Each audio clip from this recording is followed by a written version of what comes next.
Hello, this is R Rats with Team 4545 League, analyzing the game between B-Top and CYS 456. This game is played in the last round of the league playoffs, so it should be an interesting battle. Let's have a look.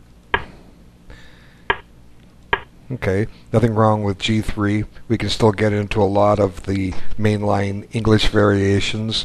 The transpositional policies and slow openings like this is endless. Okay, so far so good. Black could go ahead and play D5 here. Should be okay.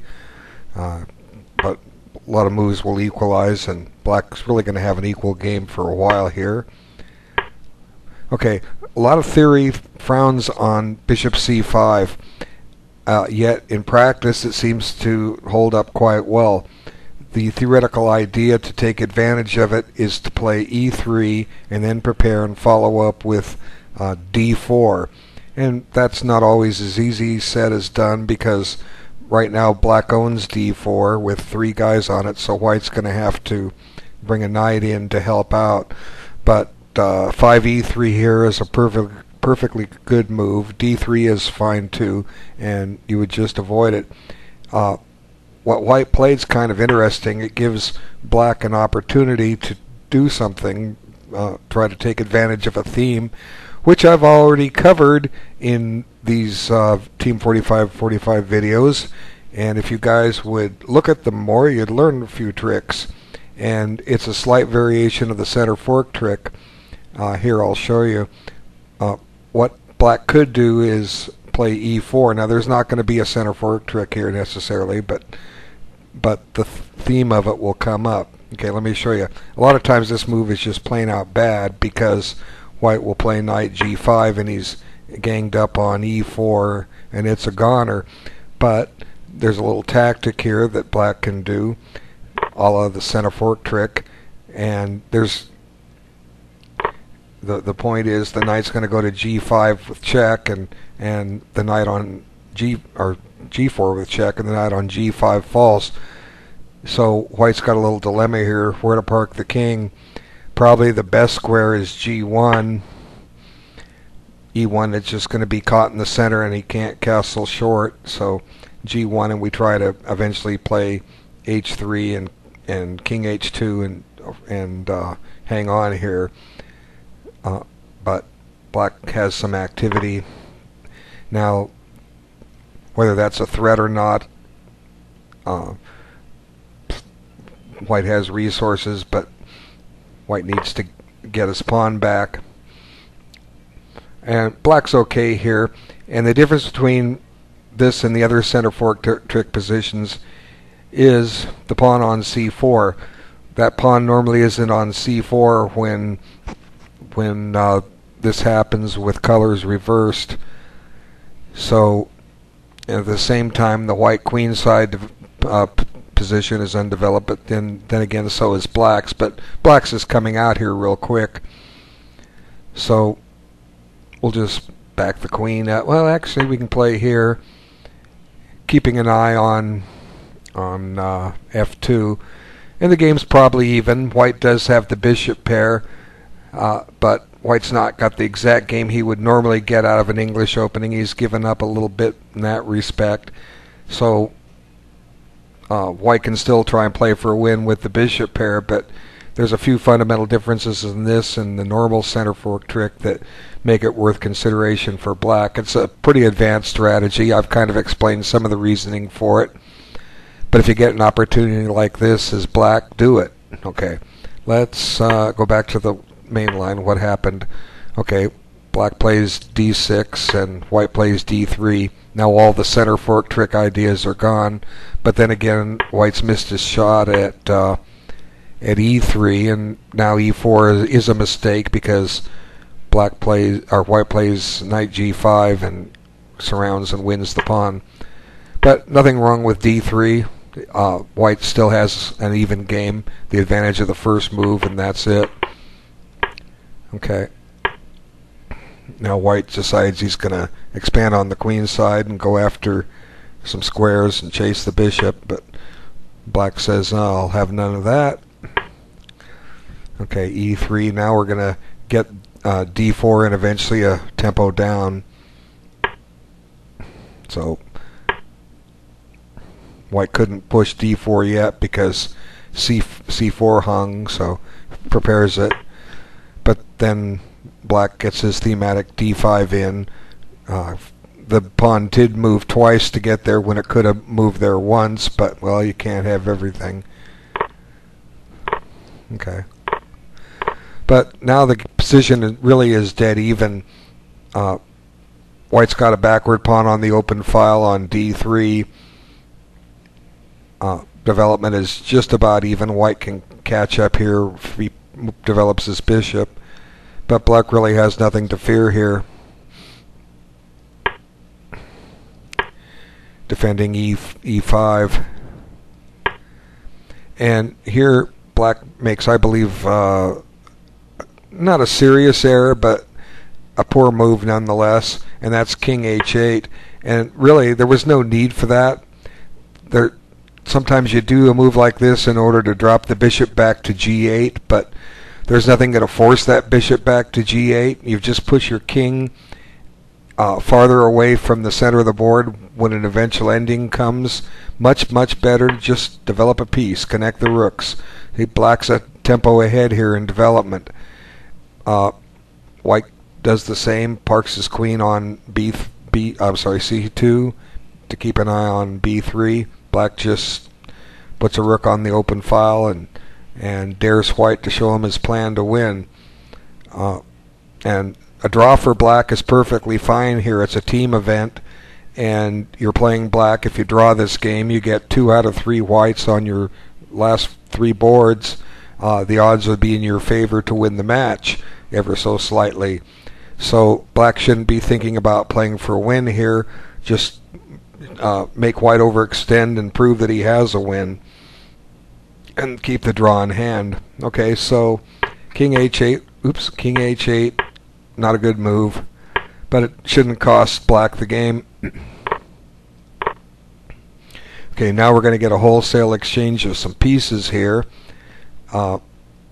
This is fine for black. Again, a draw is fine, and ideally we're going to play for a win in every game, but sometimes the position doesn't really allow you to play for a win, and especially this being in a team event, a draw is fine. Take draw with black. Get your draws with black, win with white. Simple strategy if you can do it. Good strategy for all team events. Okay, here come the pieces off. And black just misses a simple way to draw this with ease with queen takes D4. White's going to have to accept an isolated pawn. Now we got to take care of C7, but that's okay. Just play C6. What's white going to do? Okay, he can try this and maybe sacrifice a pawn to get some activity, but then you're sacrificing a pawn. Okay, you can take with the pawn just fine. You could trade rooks and let him come down on the 7th rank, I guess, but white's playing a pawn, would be playing a pawn down. And a general rule of thumb in rook endgames is a pawn ahead, it's still a draw because there's so many resources available. Not always the case, but it often is. So white would be the one down the pawn and having to prove the draw. And black says that's fine. I'll play that. I can hold. So just take. Now white comes down to the 7th. Fine. I'm gonna get my pawn running, and black should be okay here. White's going to have to bring his king around, but you know, white's got some activity for the pawn, but black should draw. The alternative, instead of taking with the rook, is just take with the pawn and make white go win it. Now's the time to bring the king over. Okay. Well, maybe not. Let's see. It takes. If you put king f7, there's rook d7 check. So see, that king h8 wasn't a good move, but we'll just shove it up the board. I don't know, but that's basically white's only try here if black just traded queens, which he didn't. So, and let's see, he thought 4 minutes on that, and he had plenty of time on the clock. Could have thought a little bit longer and easily had a draw. Spent 10 more minutes carefully evaluating things. He would have found the correct path.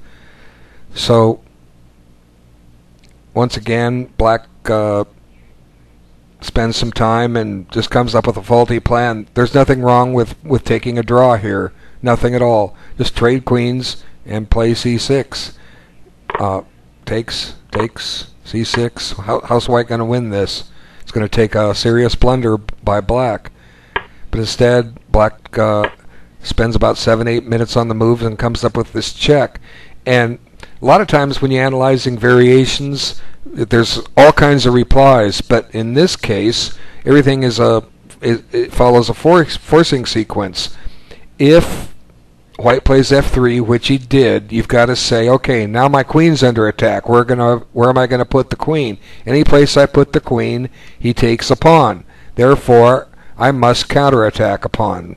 So white comes here. Boom. Now black plays d3. White goes rook c3, chases the queen again. Okay. Now this is forces a move. Must move the queen. And now there's no place for the queen to go to attack a pawn. Well, maybe you could. Oh, he can't. No, can't go there. Rook's move sideways. All right. Queen a6 and c7 falls. So let's just back it up again. Maybe queen d3 was wrong. Maybe you can go there.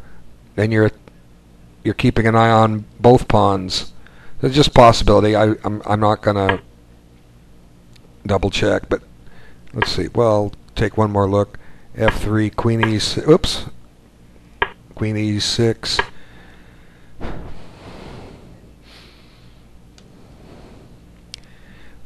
That might do it. That might hold. So black took his time and maybe played the wrong move. Okay, so essentially what happens is black has just given up a pawn and has nothing to show for it. And I kind of want to move forward here and just to show what happened, because I have under 2 minutes. Eventually the rook exchange came, or queen exchange came, and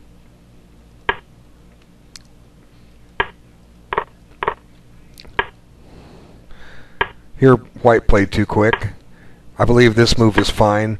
It's going to force a win of a pawn. If b4, you trade and play rook c4 and win it. And if a4, pretty much the same trick. You trade and put the rook on c4 and come out a pawn ahead. Well, maybe not. Black has rook d3 at some point. But anyway, let me just go to the main line, because what happens, we reach one of those positions where white's a pawn ahead but can't win. Black's going to miss a draw. See, he's so close to it now. And what happens here is black spends 7 seconds instead of most of the 9 minutes to calculate. It's one of these thinking deficiencies I talk about in my lessons 001 and again in 003. You play a move that you normally wouldn't do. This g6 draws quickly. You have to take. There's no other legal move, and black plays back here. And if white comes up here, he loses. Boom. So how's white going to do any better? Well, you just try rook e7. Okay. Just put the rook there. If king here, you have mate again. Boom. And even if g7, just check, and king g6, you've got these stalemating tricks. So what happened was black just quickly lost with rook here, and now the pawn's going to fall. So black, you missed a draw. Slow down, guys. Thanks for your time.